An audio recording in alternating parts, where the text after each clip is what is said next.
meron po tayong kanya-kanya natin choices. So, kung sabi niya, para sa kanya yan. Kasi guys, if you are, advising people, most probably po, yung advice na binibigay nyo sa ibang tao, yan po yung gagawin ninyo. Tama ba?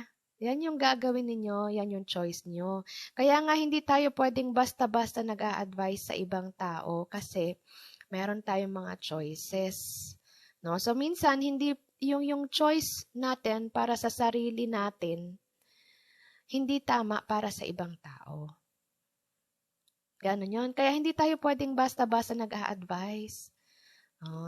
Kaya bago tayo mag-advise sa isang tao, tanungin muna natin yung tao kung gusto niya ba ng advice. Good morning, Jonel. Jonel Tamayo Vicente. Good morning sa'yo. Ayun, no? So, hindi tayo pwedeng. And our choice is not necessarily correct para sa ibang tao. Siguro yung choice natin tama para sa atin. Pero yung choice natin na yun, pwedeng hindi tama para sa ibang tao. Okay? So, paano babasahin ng pangalan mo? Fufa. Ayan siya, no? Sabi niya, if you are afraid of commitment, avoid relationship daw. Yan yung para sa'yo. Yan yung opinion mo. Ano? Yung mga ibang tao, ang sasabihin, don't stop trying.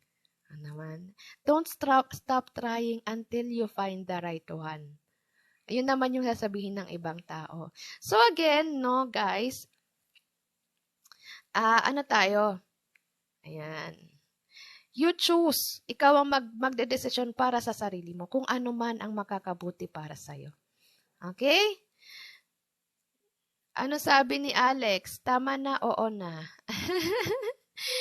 Sabi ni Marcelina Morales 75, good morning guys! Good morning din po sa inyo. Ano daw yan? Marcelina yan. Good morning. Sabi ni I'm out, wag na wag mai-in love. Bakit mo naman sinasabing wag na wag mai-in love? Ikaw ba hindi ka na-in love? Si I'm out.